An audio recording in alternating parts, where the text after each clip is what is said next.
Hello, ladies and gentlemen. Welcome to another edition of Unpopular Review, Smackdown edition.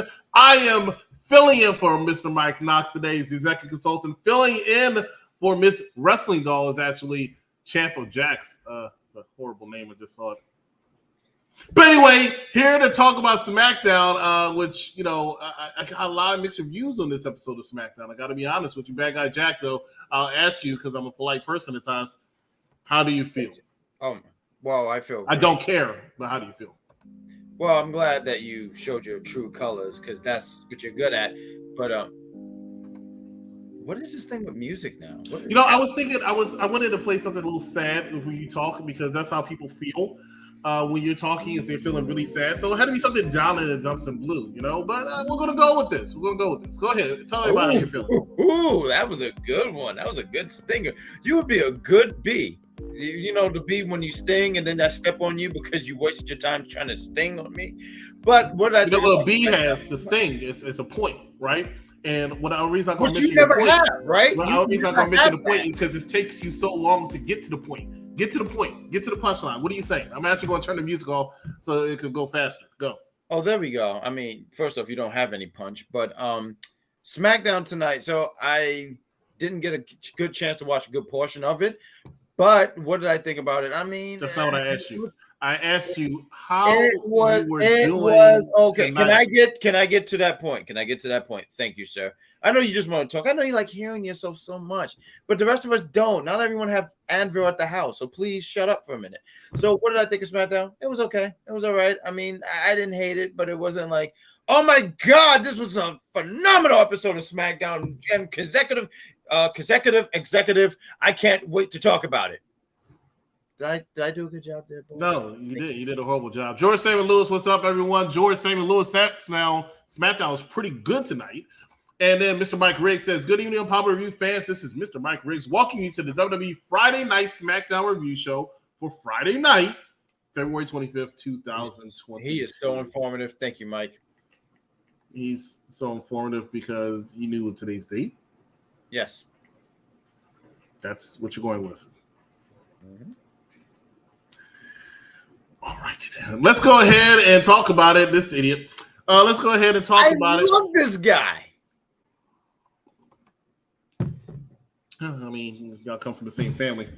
All right, so it starts off with Ronda Rousey, the baddest woman on the planet, being called out to the ring. She has some words for Charlotte Flair.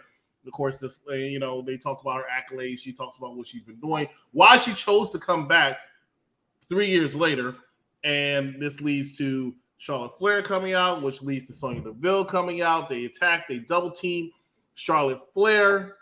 Ronda Rousey beat her up and tried to attack their knee a little times. Anyway, long story short, this leads to a match next Friday in Miami, Florida, with Ronda Rousey making her SmackDown in-ring debut against Sonya Deville. Your thoughts? Is this a match you want to see?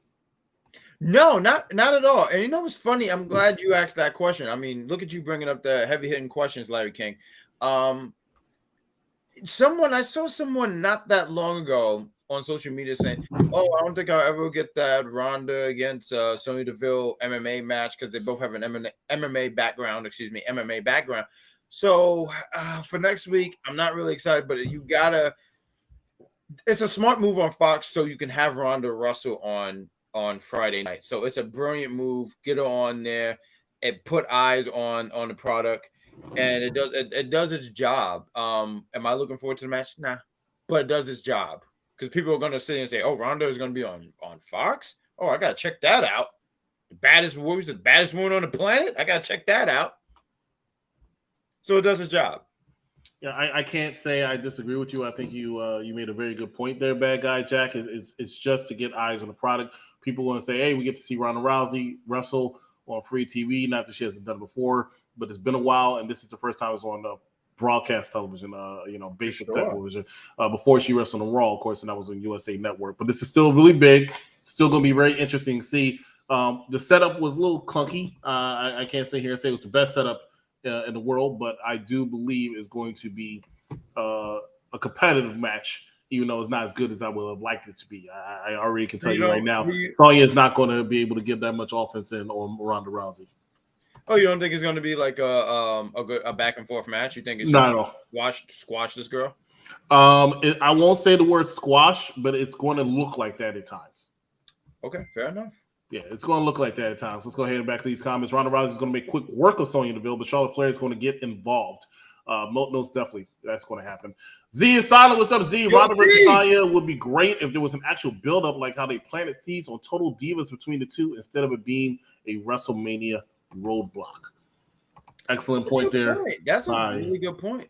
I mean, and I think the interest part is that they both have that MMA, but nonetheless, it was always going to be Ronda would get the win because she's the bigger star. But nonetheless, I do agree where if there was a build-up there, there could have been an interest there, but they just sat here and said, "Oh, let's just throw out Sonya to be like this sub boss." If I can use video game terms, let her be a sub boss. Ronda goes through her and then build her way to. Oh, that's going to be a long one. You're reading that. Go ahead, click that. I see. Mr. Mike wrote something. Mr. Mike Riggs, cutting off half of my face, says, "My tribal chief, Mr. Chris Harris. I acknowledge you. I'm so pumped up for Naomi and Sasha Banks being the number one challengers to face the current World Wrestling Entertainment Women's Tag Team Champions, Queen Zelina and Carmella. And my tribal chief, Mr. Chris Harris, this is going to be a 5-star matchup because Naomi and Sasha Banks are in the best condition, in my opinion, and they are ready to win the World Wrestling Entertainment Women's Tag Team Championship at WrestleMania." And hey, do you need some water for that after reading all that? No, what is better than having Bad Guy Jack on Tuesday is also having on Fridays. What's better than never mind, because that was very vulgar what I was I love my fans. I love my fans. I'm so glad you said you're a fan because it's that's all you got. Sasha Banks and Naomi going for the WWE Women's Tag Team Championship. I think that'll take the Women's Tag Team Championship against Carmella and Zelina. Let's go ahead and talk about the next one. Speaking of tag teams, the 11th-time WWE Tag Team Champions, The New Day, went 2-on-2 against Los Lotharios, and this is the third match between these three. New Day picked up one, Los Lotharios picked up a victory.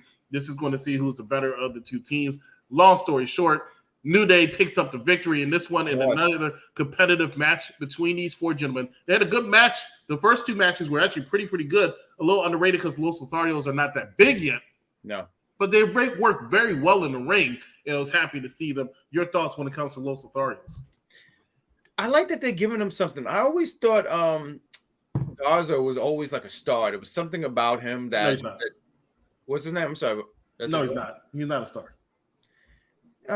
I mean, like, I just thought that they could have did something with him. I might be utilizing star, and it's like, oh, star, like, I feel like when you say star, like Rock, Austin, I'm just saying there was something there with the guy. They paired him with his cousin. What's his name? I'll pronounce the name wrong in a heartbeat. But Humberto together, and no one asked you, shut up. And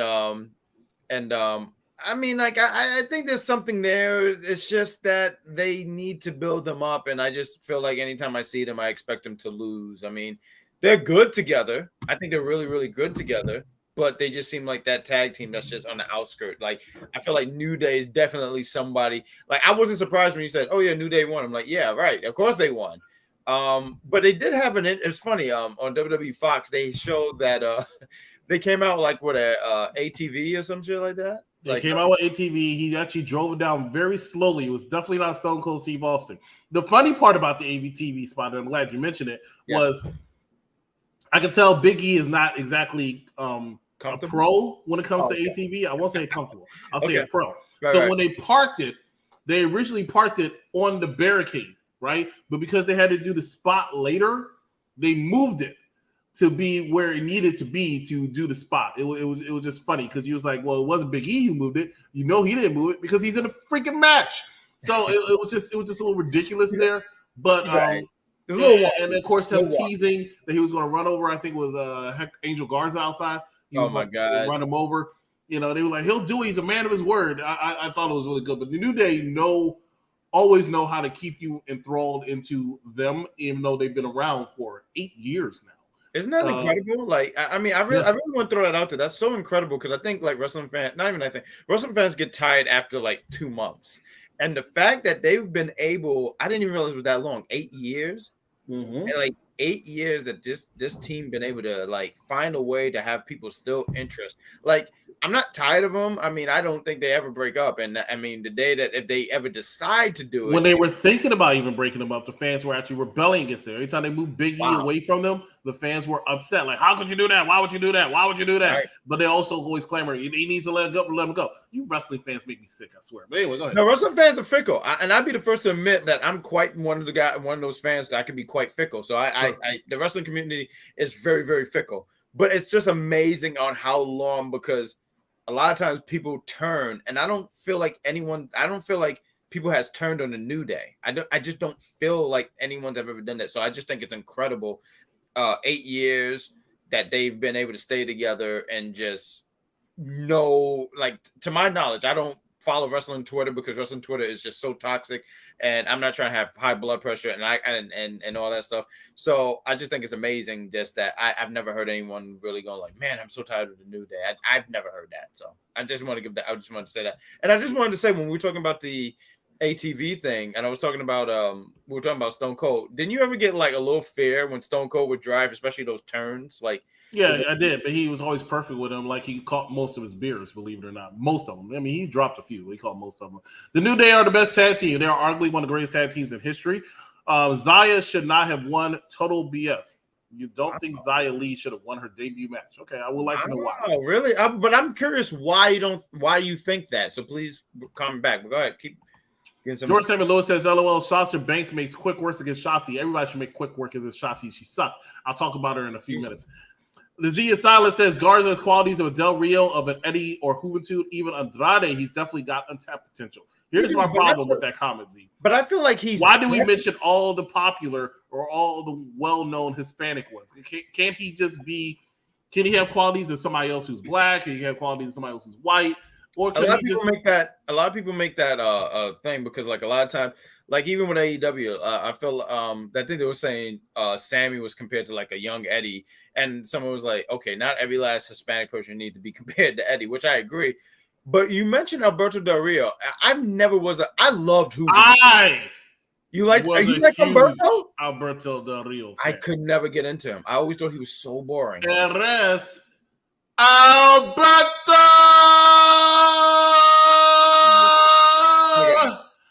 Del Rio. I could never.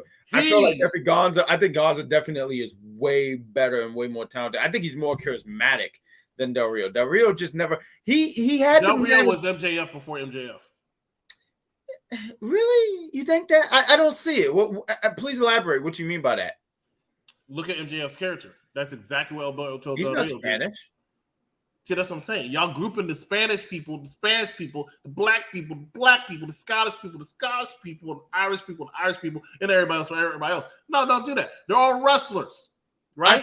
I see someone in the comments saying, apparently, because I really didn't like the 73rd birthday. I can't wait for King Woods to return. That's in a few weeks. Did you hear the rumor about the Steiner brothers might go to the Hall of Fame this year? I've not heard that rumor. No, I didn't. I'll be surprised, honestly. They deserve it, though. Don't get me wrong. Mike Ray says, Owens Martinez, dude, come on, man. You need acknowledge my tribal chief, Mr. Chris Harris, and the manager of NXT 2.0, Ronald Jackson. Del Rio was the ish. That's what I'm talking about, Z. He had an itch? Z, why aren't you on, man? Join us tonight, man. It would be great to have you on. Oh, you would be great. Yeah. George Simon Lewis says, I was never a fan of Alberto Del Rio, especially his WWE Championship reign. He never lasted long. I didn't like his world title reigns when he was a babyface. He was a horrible babyface. Yeah, I agree. Babyface, as a heel, I'll give it to him. He was a way better heel than a baby. When they did that baby face run, that was. And then when they split him from, what was his manager's name? I forget his name. Ricardo Rodriguez. And then they made him like with RVD. That was such a bad move. That wasn't work. It was awful. That didn't work very well. And then they had him with Zeb. That also didn't work very well. Yeah, that stuff really hurt him. But I never was a fan of him. Never a fan of his. But yeah, that stuff really harmed him. But carry on. I digress. Like I said, good match. Happy to see it. Next match. I'm sorry, I didn't mean to cut you off. But would you like them to do anything with I can't even say these Spanish names. Los Lotharios, Would you love for them to push them a little bit more? Humberto Carrillo is low-key one of my favorite wrestlers. So what I mean by that, I'm saying of all the ones that are of lower tier, where they're not popular, and I feel like they are very, very good. I think Humberto is very, very good. The problem that I have with him is the problem I have with Angel Garza, who I also think is good. I think Carrillo is better, but I also think Garza is good. And it's Carrillo, I think, is better in the ring. Garza, I think, is better in charisma, if that makes sense. And I'm not saying Garza, and that's not saying Garza's bad in the ring. Because I think Garza's great in the ring. He's had some great but they balance each other, though. That's good because you need someone who can. Cousins, so it works. Yes. My issue with them is I don't think they're ever going to truly get over in the WWE crowd. That's my issue that I will always have with them. They try, but they're not going. I don't think they'll ever get that respect from the WWE fan base. Would you think like them and because I can't see them in this NXT, but like the NXT beforehand, would have been like a better fit for them? That would have been a better fit for them, but on the main roster, which should be everybody's goal who goes to NXT, despite what everybody says, unless you're Tommaso Ciampa, who knows, it's not going to work for him. But your goal should be on the main roster. Your goal as a wrestling fan growing up was to be. There was no AEW, okay? It wasn't around long enough, so let's cut that out right now. Okay. But as a wrestling fan growing up, your goal, your thing that you wanted most in life was to main event WrestleMania. That's it. That's it. Point blank, period. I don't care who the fuck you are. I don't care what the fuck you're saying. Your goal was to main event WrestleMania. It wasn't to perform in a bingo hall in front of 10 fans and be happy with that. You might be happy with that going forward because you're like, hey, this is as far as I got. I'm a happy guy. But you want to main event WrestleMania. That's your dream. What's that famous line? The boyhood dream has come true. You want to be that guy. And unfortunately, when you look at Humberto Carrillo, you look at Angel Garza, they're not those guys. Do you feel like they definitely hit their glass ceiling then? I'm going to say yes. I'm hoping I'm going to be wrong. Because they had some great matches with the New Day, and they still come out. They had to do the kiss cam, and it still doesn't work. It's like the Viking Raiders. They gave this team pyro. They gave this team this catchphrase. They gave them this little thing right here to try to get the fans in it. It does not work very well for them. Okay. All right. Let's go ahead and catch up with some of these comments right here. My tribal chief, Mr. Chris Harris, I have goosebumps running down my spine about the title for title winner takes all at WrestleMania in Dallas, Texas, between the current WWE World Heavyweight Champion Brock Lesnar versus the current WWE Universal Heavyweight Champion of the world, the Tribal Chief Roman Reigns. Champ of Jax, how's it feel to be once again the UPR champ? Strike one. What are your thoughts about Cesaro leaving WWE? Well, yeah, you're just very fucking rude. You asked me to be here, like, bro, when emergency happened, break glass, bring Jack, and then you just like talk all. Who is the general manager of UPRW? I am, damn it. So your boy got caught with COVID, right? And he needed somebody to step in, right? You couldn't get anybody. That's your job. You are the general manager. Then, when Wrestling Doll made other plans, probably out in the wrestling ring with her boyfriend, she needed a replacement. I volunteered as tribute. So I'm here. Don't do that. No. Don't you do that, sir. Because I sat here and said, I'm willing to do this when you said, I'd rather somebody else. Somebody else didn't show up, and guess who showed up? I didn't ask her. Ladies and gentlemen, you're watching Unpopular Review. I am the executive consultant. Over there is none other than Champ of Jackson. You're watching the Smackdown edition. Stay with us. We're going to take a quick commercial break. When we come back, we're going to answer that question about Cesaro leaving because, hey, we are going to talk about that. Stay with us. You're watching Unpopular Review. Had a lot of funny business going on. You had, Flip Cup with Apollo and Commander Aziz. So you see the look on Commander Aziz's face right now. He's saying any week now he knows he's going to get a call from John Laurinaitis. And right now, Apollo Crews is over here trying to console him, saying, no, you have nothing to worry about. But look at Dominicato. Aziz knows the deal. He knows I have to wear this toga. I have to try to make it look as good as possible, or they're going to call me and say it's due to financial cuts. That's what's going down. You're so rude. You didn't see it? You didn't see it in his face? It was all in his eyes, bro. All in his eyes. Look at his eyes. Look at him. Oh, he looks worried about something. He looks worried about something. He looks like nervous. He's going to get released? He looks like he knows his time is coming. Probably the day after WrestleMania, faster you can say Samoa Joe. WWE releases get announced. You know somebody gets turned up. Oh, God.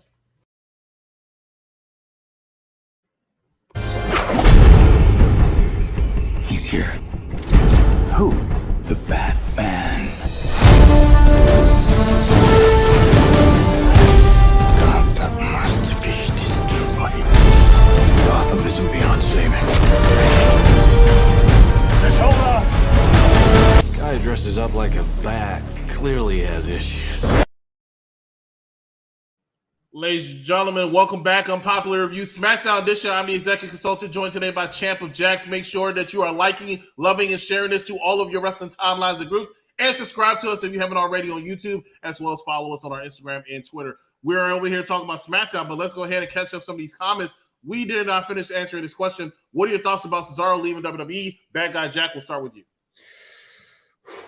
I was surprised. I don't even know if surprised would be the word, because a lot of people have been leaving WWE. I know that he decided not to renew, or from what I understand, he decided not to renew his contract.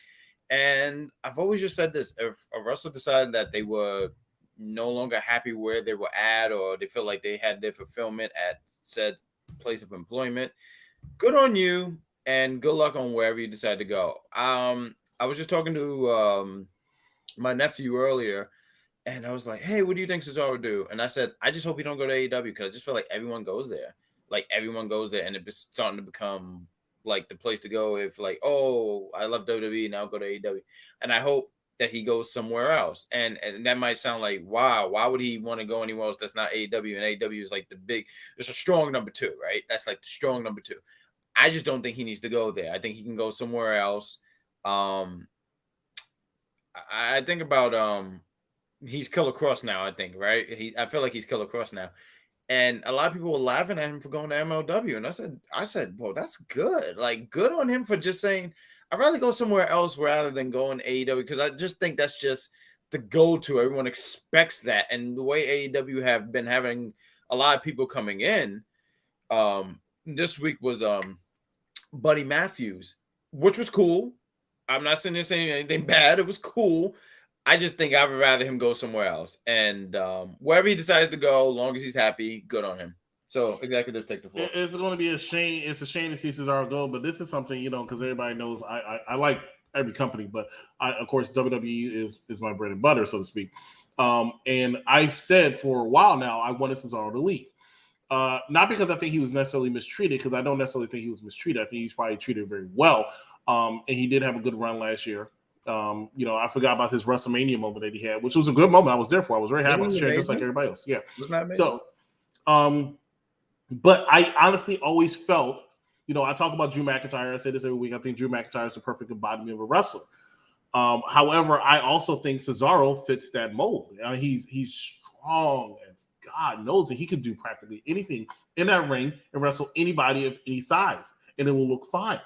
He's that good. He's a little soft in the mic, but he's not the worst. He's not the worst, but he's a little soft in the mic, and that's the problem. Right. So I feel like he can go to Impact. I think he can go to MLW, and I think he could just be a main event star like that. And I would like to see him happy like that. I believe his girlfriend still works for WWE, and I think that's actually why he stuck around for as long as he did. Who's he dating? I forgot her name. That's why I said I think she still works for WWE. Okay. I know she, because I had a conversation with her before. And he, nice. she was in NXT, and he used to always come and support her. They would walk to the car and everything like that. After that, nice. Good call. I don't know if she still works for the company, but I guess it was contract disputes and he's gone. And I wish him the best. I hope he doesn't go to AEW, because despite what everybody thinks, AEW, it's like black people in Atlanta. Despite what everybody thinks, Atlanta is not the safe haven for black people. Let it go, okay? And AEW is not the safe haven for all these wrestlers. Yes. They get their pop, they get their moment. Then what happens? They show up next month. Look at Andrade. I don't watch AEW religiously, but look at Andrade. I feel like he is such a star. And they just forgot about him. And he's sitting there, he's with Matt Hardy, and he's calling stink. And it's just. And now he's about to feud with Sammy Guevara. And I mean, it looked like they're fine. And even oh God, Mero. I mean, and I'm not saying they treated Rusev. Yeah. But here's the thing. Let me ask you this, EC. Is it a bad move if someone decided to go to Impact? I feel like when you say it out loud, the reason how come you would choose AEW over Impact Wrestling is for one word: is money. That is it. If it wasn't for that, I don't see why anybody will always go to AEW. They definitely had the options with Impact, but Impact's not paying you as much as the AEW. No, and they're not paying you as much as WWE, definitely. So I see why people choose AEW, and they still want that television exposure that Impact, unfortunately, does not have. Let's just be real. But look at Matt Cardona, who's pretty much stayed away from AEW most of the time. Doing what he has to do, and he's becoming a bigger star. I still think he's not that good, but he's still becoming a bigger star because of the stuff that he is doing. And I think the same thing can happen with Cesaro. No, but I agree with what you're saying. He's getting his name exposed a lot. I mean, it's not even just Impact. He was doing that stuff with I don't watch him, but GCW. And I'm just saying, like, this guy is just, I mean, this guy, I feel like his name value has increased a lot more than what he was doing in WWE. And especially what was that 2012? I'm trying to think 2011, 2012, where he had like a moment and then like, what? He won the United States Championship in December of 2011 at TLC in Baltimore, Maryland. I was there for it. I was pissed. And then he lost it about a month later to Jack Swagger, and I was happy about that. So. And then I'm glad you got what makes you. I love what makes you happy when someone's success just declined in front of you. You're like, yeah, that made me happy. But like, I wasn't a fan. Never was a fan. Yeah, I mean, and but I appreciate what he did. I appreciate that he did everything he could to get himself, because that's what you're supposed to do as a wrestler. That's what you're supposed to do. You're supposed to get yourself over. And he did that. He did the stuff with the internet thing and whatnot. And it didn't work out. I'm not trying to say this was like my favorite guy. I'm not trying to, stand. But I'm just saying he did little things that you're supposed to do as a wrestler. Didn't work out. All this stuff that he's doing outside now. And some people be like, oh, that's not. Even right now, I just forgot to mention this thing. He's the NWA champion. Correct. He's the NWA champion. Because the other guy sucked. Big Papa Pump said he won't go into WWE Hall of Fame because there's no physical building. However, in the WWE's network Facebook page has been sharing some matches Scott Steiner was in late. So the rumor may have some steam. That is true. Think about it. Interesting. Mike Riggs, champ of Jax. I knew that Sasha Banks was going to beat Shotzi in the middle of the square circle, and words of the voice of Friday Night Smackdown on Fox, Michael Cole, it's boss time. I think that Los Lotharios will be good. Oh shit, Apollo. Really, Ron? I think that Cesaro could go to Impact Wrestling. Cesaro moves no needles, yawn. That's true. He does not move needles. Keith Lee got a pop when he debuted on AEW, and now what happened? I think he showed up a backstage segment he did with Powerhouse Hobbs. And people are all like, give me what I want. I'm like, nobody asked for that dream match. So what are you talking about? Good evening, everybody. What's up, Joseph? And long overdue for beautiful Elizabeth, a woman to be in the Hall of Fame. Good evening, UPR staff. Let's go ahead and talk about it. Natalya versus Xia Li. This was Xia Li's debut match. She has a great entrance. The match was okay. I was just surprised they took so long to have Xia Li debut. They've been teasing her to actually be in the ring for 4 months now. She finally gets it against the person, in my opinion, the female Dolph Ziggler, the person they always put in to bring the NXT person up and take the L. In this case, it was to Xia Li. But I think Xia Li, and it's really personal because, I have a little crush on Xia Li. I hope she succeeds. I think she's a great talent, and I would like to see big things come out of Xia Li. I'll leave it at that. Well, that sounded nasty. That's why I said I'll leave it at that. Yeah, thank you. Because I know where you was gonna go after that. But I know I would like to go. She's probably downtown right now. No, she's not here, so she's not downtown. Okay. I was gonna say good on her. I was gonna I forgot what I was gonna ask, but good on her for getting a win. She should have won. I don't know what took him so long. I guess that's what I was gonna ask you. What do you think was the reason why they took so long? You think just the build up? Like what? I think she was injured. Okay. Yeah, I think she was injured, and that's why. Because otherwise than that, I don't see it. Because they had the thing with Toni Storm. She debuted and left since then. They let Aaliyah come in and debut, and then she was disappeared for some months. And she came back because she threw up in the ring. Then she came back, and she had her little 317 moment. And go ahead. Okay. No, I thought you were about to say something, but it's like I don't know. I don't have an answer. It's a little weird. Well, good that she won. I mean, she should have won. I think when you have matches and someone debut, they should win. And I think, and I hope, and you know what? Like, I agree with the executive consultant as much as that make me sick. I hope that she do succeed. I mean, I think she's such a great talent. I thought that when she was on NXT, and I think this was a little bit before they went to the 2.0 stuff, but I was like, oh man, they're gonna build her up, and her and Raquel Gonzalez when she was the champ. I thought that was going to be a match at one of them takeovers, which it never was. I mean, she beat her clean on a random episode of NXT, which I was like, wow, that was random.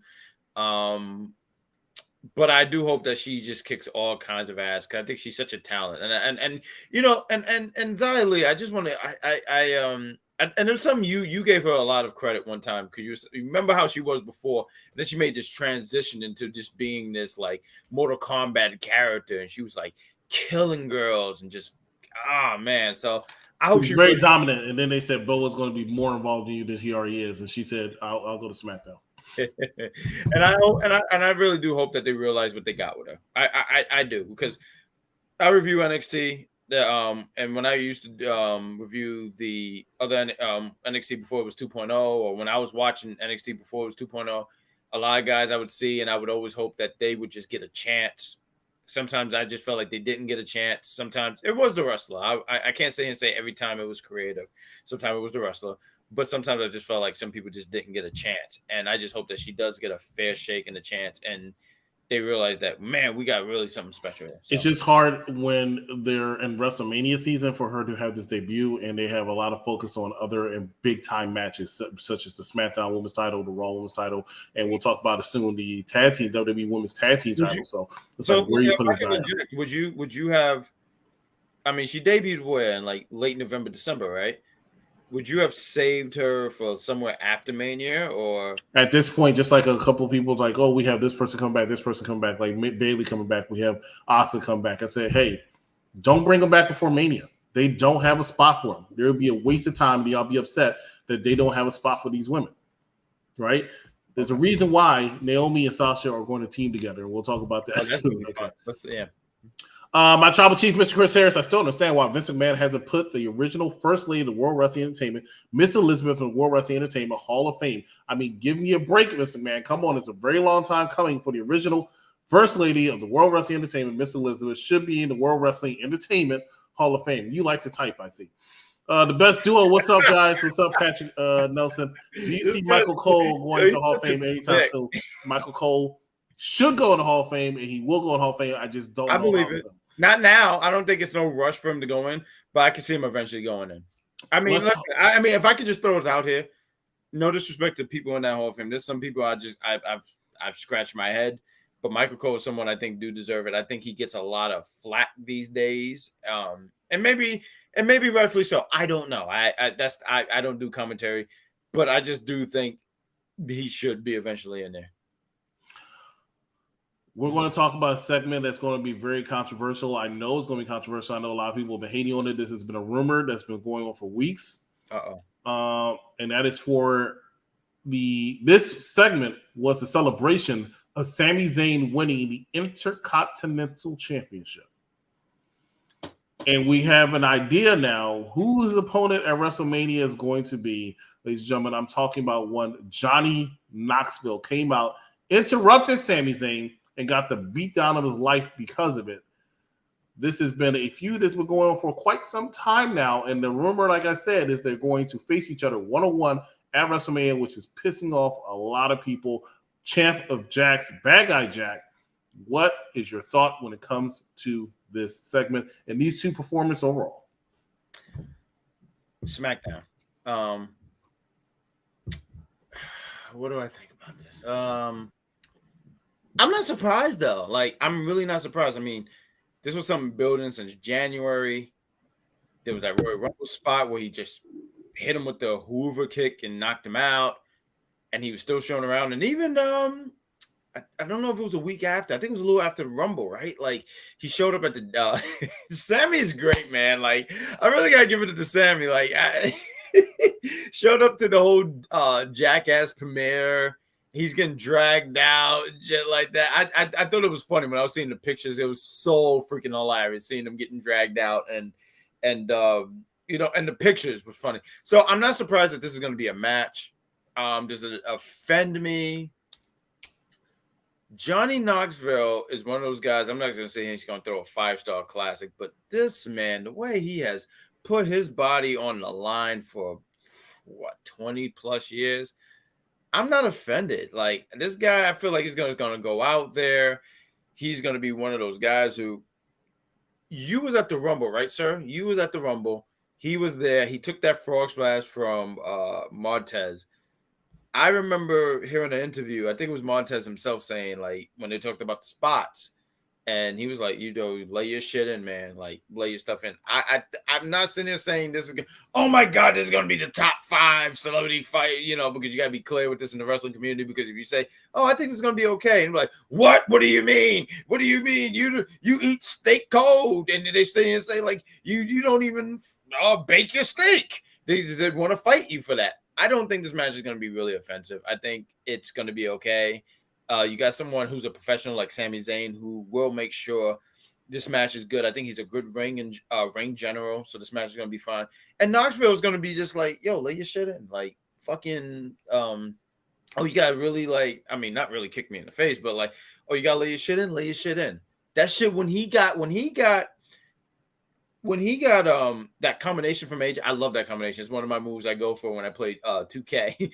But the combination when he hits the bum bum bum and he clothesline you, whatever, like backhand chop kick and all that shit, it looked like AJ laid that shit in. Like, legitimately laid that shit in. So I think the match is going to be fine. I think it's going to be interesting nonetheless. So there's a lot of people were upset originally about Bad Bunny being in that WrestleMania match last year, and he went in and he somewhat stole that show, especially night one. Somewhat stole that show. Did a good job. He did a good job with Rumble. Now I would say this: if it was Bad Bunny versus Sami Zayn, I actually probably would have enjoyed it a little bit more.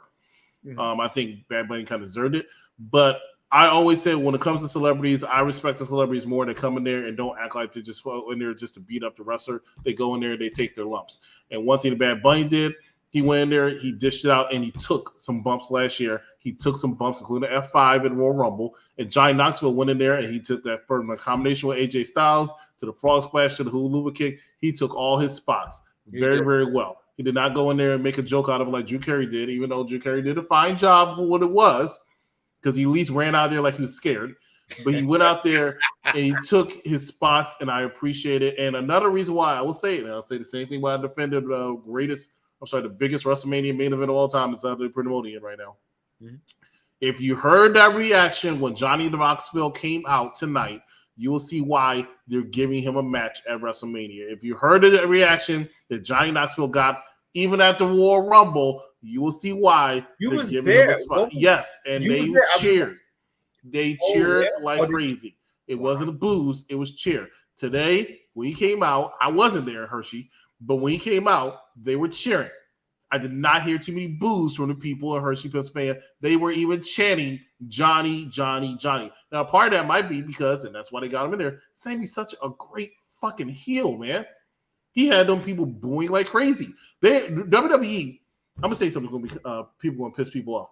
In my opinion, WWE is actually a very entertaining product right now. I really wish people would understand that. I know it's the cool thing to say it's boring or Raw is boring or anything like that, but if you look at the work, the heel work that Seth Rollins does and has done for the last year, that Chad Gable's been doing for the last 2 or 3 months, that Sami Zayn's been doing really for the last year, not to mention Roman Reigns, not to mention the babyface work Brock Lesnar's done.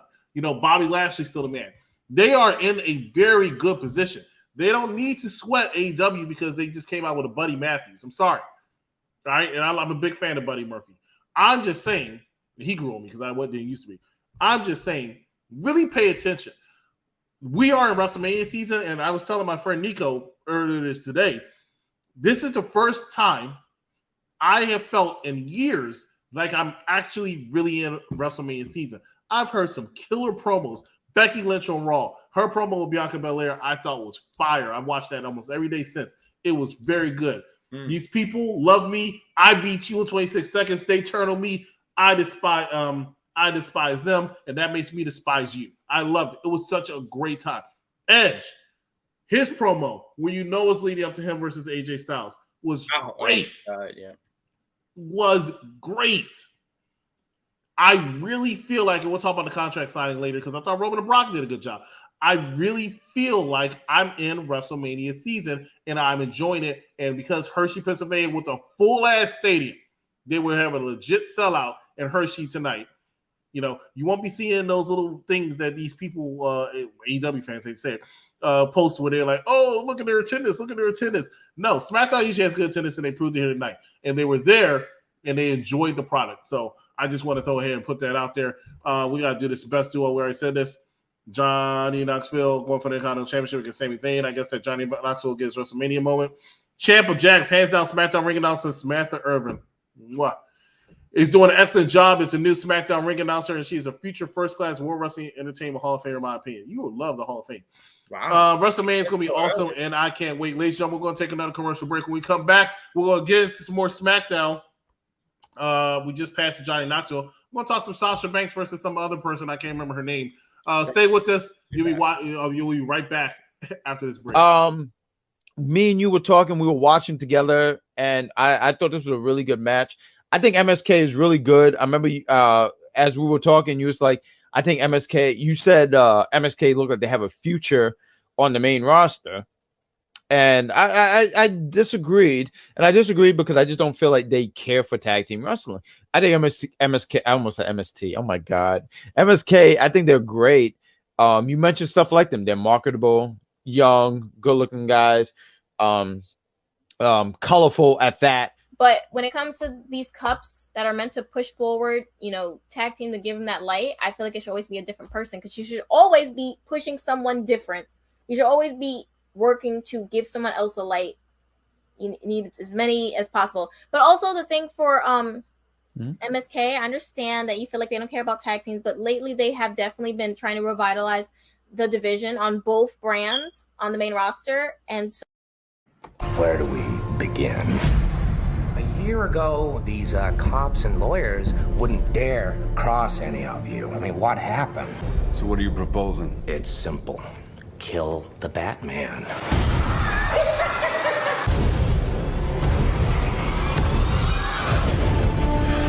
Come on. This city deserves a better class of criminal. I'm gonna give it to him. And here we go.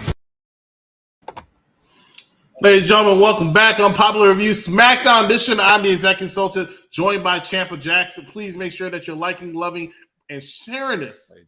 All your wrestling timelines and groups, and make sure that you're subscribing to all of our social media. Sasha Banks versus Shotzi. I agree.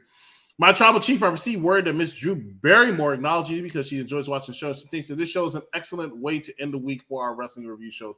Drew Barrymore is actually a big fan of the executive consultant, so I'm glad you pointed that out.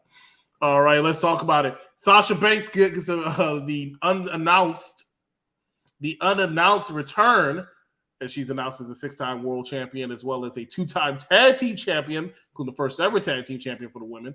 Gets to the ring, and she's facing some no-name jobber in a match. And right before the match happens, out comes Miss Glow Queen herself, Naomi, who sits in commentary. Never been good with commentary for Naomi, but sits in commentary.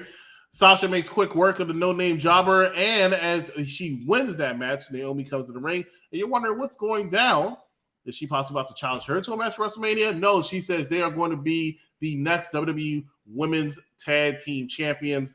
They do the Team Bad Shake. And I think this is the beginning of a feud between these 4 women.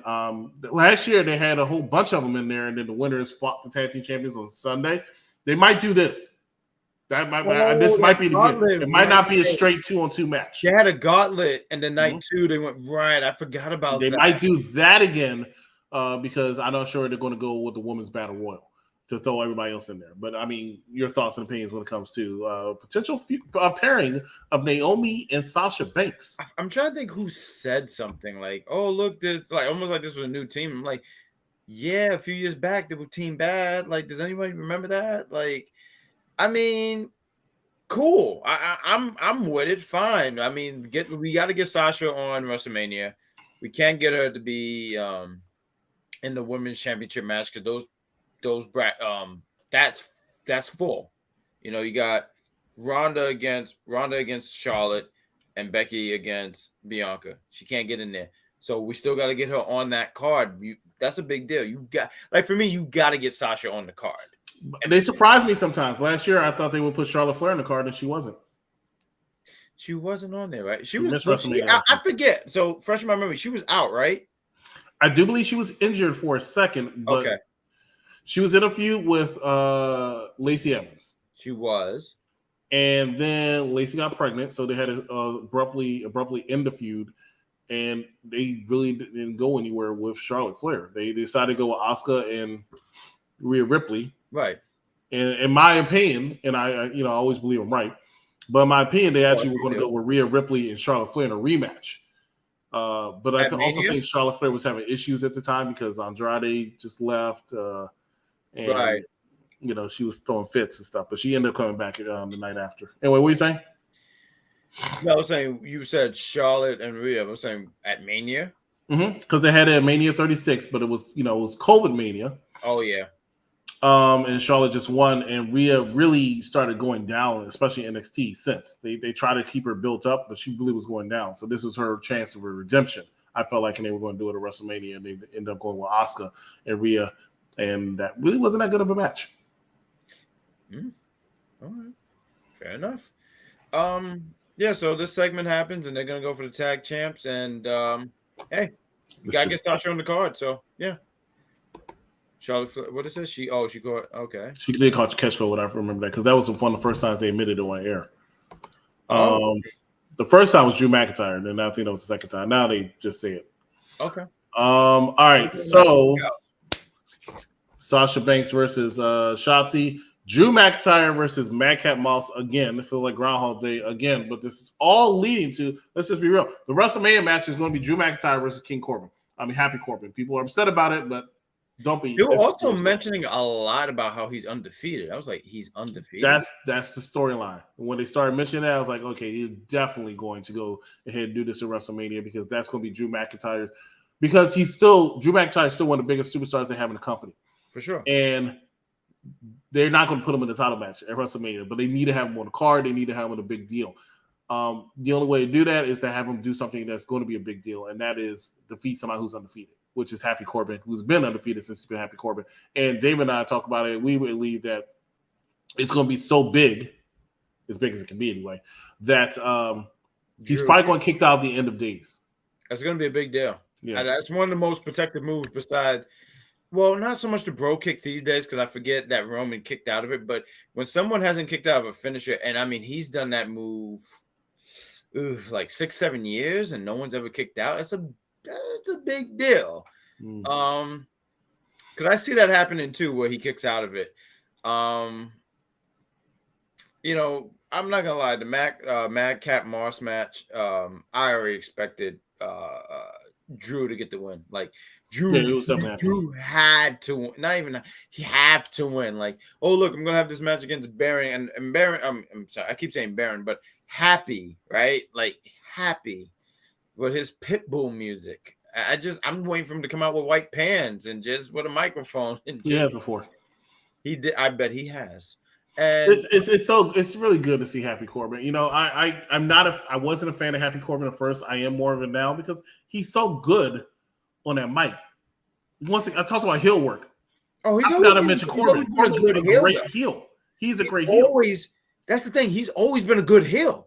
He's always been a good heel. Like, I remember when SmackDown, or I'm sorry, I say SmackDown, but when WWE went through that brand split again in 2016, I remember telling someone, I said, I was wrong. Admittedly, I was wrong. I said, maybe in a year or two, he'll be WWE champion. Because I said, got the height, he can talk. I think he's okay as a wrestler. I think he's okay. I mean, I don't think he's awful. I feel like there's been a lot of worse champions. So I said, they're going to do, and obviously I was wrong. He never won the championship in 2 years. So I had to eat my words. But he's always been a really good heel because he has such a dick mentality meaning, like, I'm not saying he's a dick in real life, but meaning, oh, look, I can make people hate me. I can make people like he understood the assignment. That's what I'm trying to get at. And he does a great job at that.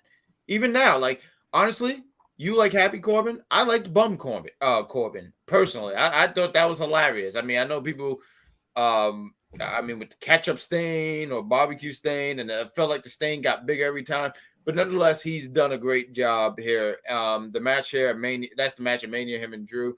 Madcap, I was walking around. I remember moving around. Matter of fact, I thought the spot was funny where he was going for like that reverse Alabama slam. and Madcap held on to the ropes. It's almost like I knew he was in character, but I felt like that was a shoot where he was like, oh no, never again. Never ever again. I'm just surprised they had him wrestle again. I mean, I guess they checked him out and he was okay, but I mean that was a brutal spot. Well, did you hear that I remember reading some online where he said he actually apologized to Vince Vince McMahon about that spot. Because you're supposed to take a flat bump, and I think he over rotated, right? Like he landed. It was such a gruesome spot. It reminds me of Brock Lesnar A-Train 2003. Remember that F5 and he landed like directly on his neck or something like that? It was so brutal. Very brutal. Brutal spot. So definitely a brutal spot. Main event time or main event segment time, but since that's the last thing we're going to talk about, we're going to take one more commercial break. Ladies and gentlemen, stay with us. Almost there. You're watching Unpopular Review. We'll be right back. Sammy Guevara for the TNT title. Amazing match as always. These two always put their bodies on the line every single pillars matches, man. Every single time they step in the ring together by themselves. I mean, Pillar is such a fitting title for both of them. They truly have taken the division onto their shoulders and really are trying to blaze a new path for younger superstars. There was another spot that you didn't talk about when Darby just full send like usual, straight through the ropes, tope suicida style, and fucking Sammy caught him and hit him with a cutter just out on the floor, just on the floor. I don't know what Darby's obsession is with breaking his face on the floor. He's an ex-stuntman. He doesn't feel his face anymore. Oh, God, no, he feels everything, and that's the part that's amazing to me. Like, Darby is, for those of you who don't know, Darby's straight edge. Like, he doesn't even take pain medication. Why would you run, eh? You should be as afraid of him as I am. You don't owe these people anymore.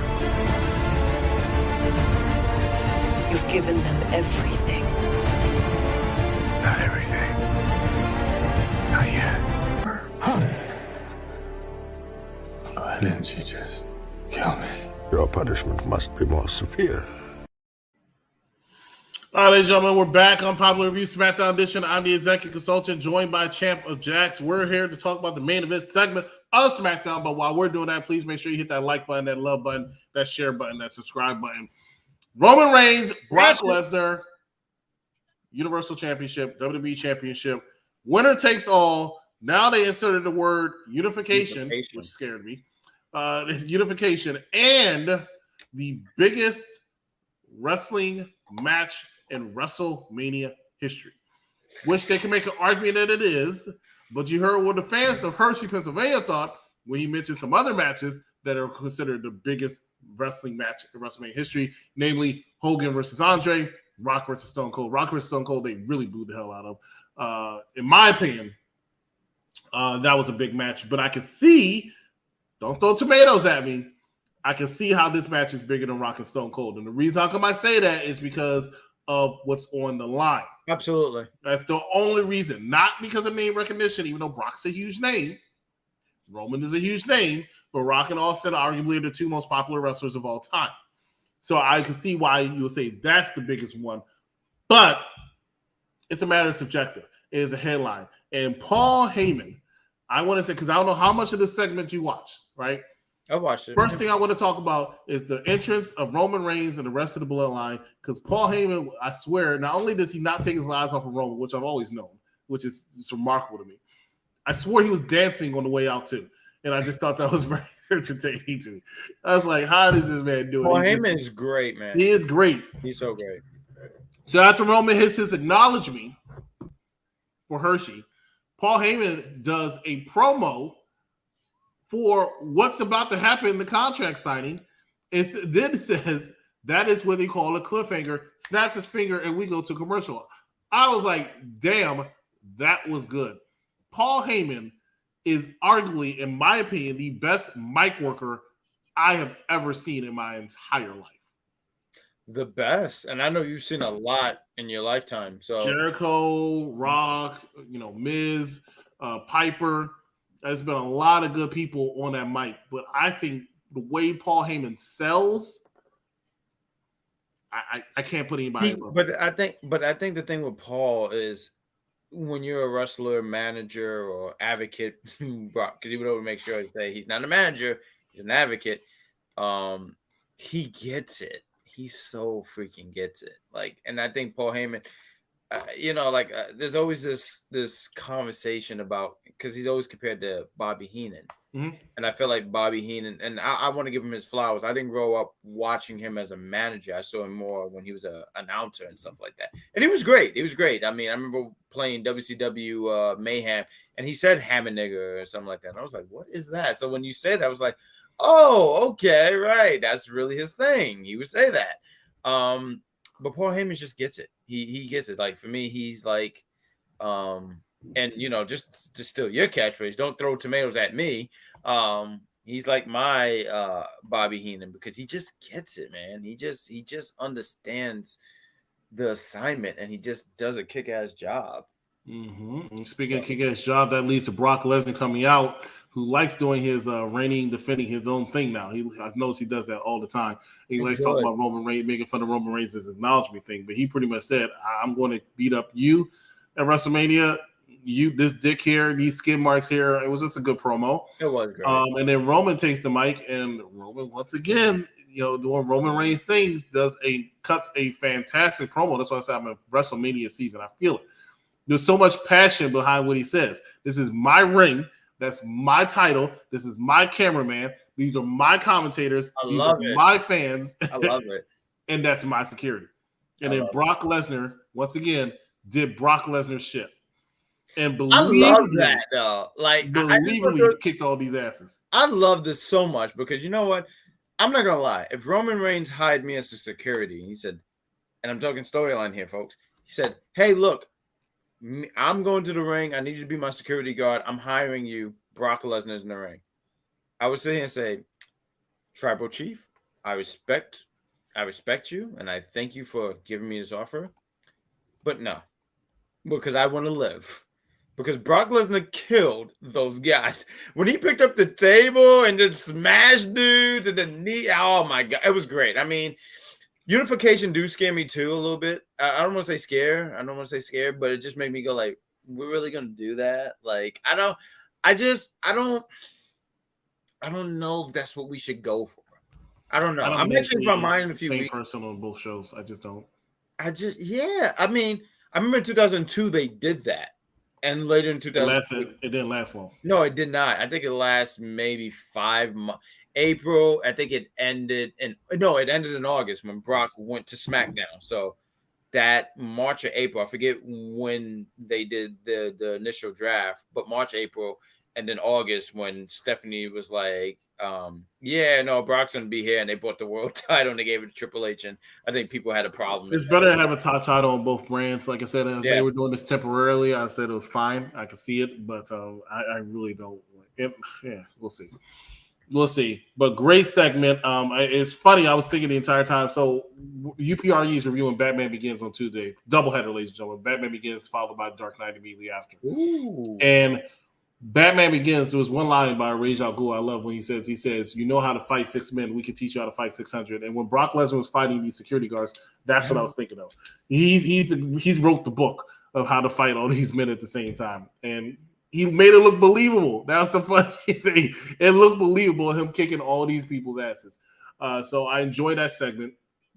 I'm not sure how many more encounters Roman Reigns and Brock Lesnar are going to have going into WrestleMania. Brock Lesnar is primarily going to be not on TV, I think. He's been on a lot since he came back. Don't get me wrong. He has. He's a lot more. Yes. But I don't see him being on every Raw and SmackDown going forward. I honestly don't believe he's needed to be on every Raw and SmackDown going forward. I expect him to be on 1, maybe 2 more SmackDowns and 1, maybe 2 more Raws. And I expect Roman to show up on Raw one time as a surprise. Possibly the Monday before WrestleMania. Show up on Raw as a surprise. But looking forward to it, ladies and gentlemen. That's the end of SmackDown. Exactly the hour mark. Look at that. Look at us. Catch up on these comments. Not much left. Peace and blessing, brothers. There you go. I'm giving SmackDown a solid beat tonight. It was a decent show. I think Roman Reigns can show up at Raw, maybe. I definitely think he's going to show up at one Raw. But like I said the other day, Roman does not like to travel. And that's why Roman does not show up to Raw. Since the pandemic ended, since they've been back into the arenas, he showed up at one Raw. That's it. He did. Uso's been on a few. He showed up on one. He does not like to travel. He does not like being away from his family. He'll show up for that SmackDown, and he'll show up for the pay-per-view. And then one of those pay-per-view, he actually asked if he could take it off, and so he just go home and spend time with his family. And they moved that match, and that was Hell in a Cell. They moved that match to SmackDown. Oh, that was right.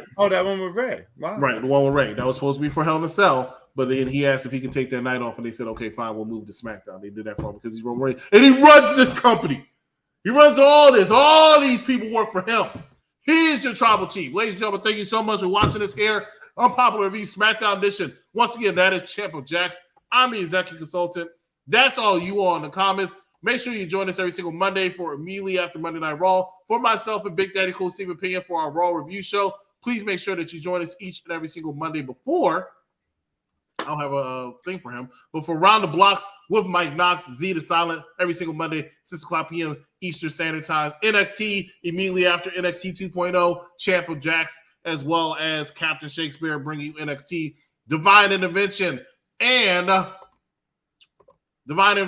Elite Joker, the married couple of UPR, bring you AEW Dynamite review and results. And then next week on Friday, Wrestling Doll as well as Mike Knox will be back here talking about SmackDown. Join us at UPRE doubleheader, ladies and gentlemen, on Tuesday. Batman Begins as well as The Dark Knight as we prepare to talk about the Batman movie that comes out next weekend. And then on Thursday, we're going to talk about The Dark Knight Rises. Looking forward to that. Also, make sure you check us out on UPRE on YouTube for our Peacemaker episode that we just did right before this episode, really, of SmackDown. Looking forward to that. One Tree Hill returns next Thursday. UPRG got a lot of stuff going on. Check us out. We have everything that your heart desires. Once again, for Bad Guy Jack, I'm the exec consultant. We will see you right here next time for Unpopular Review. Good night, ladies and gentlemen. Good night, folks.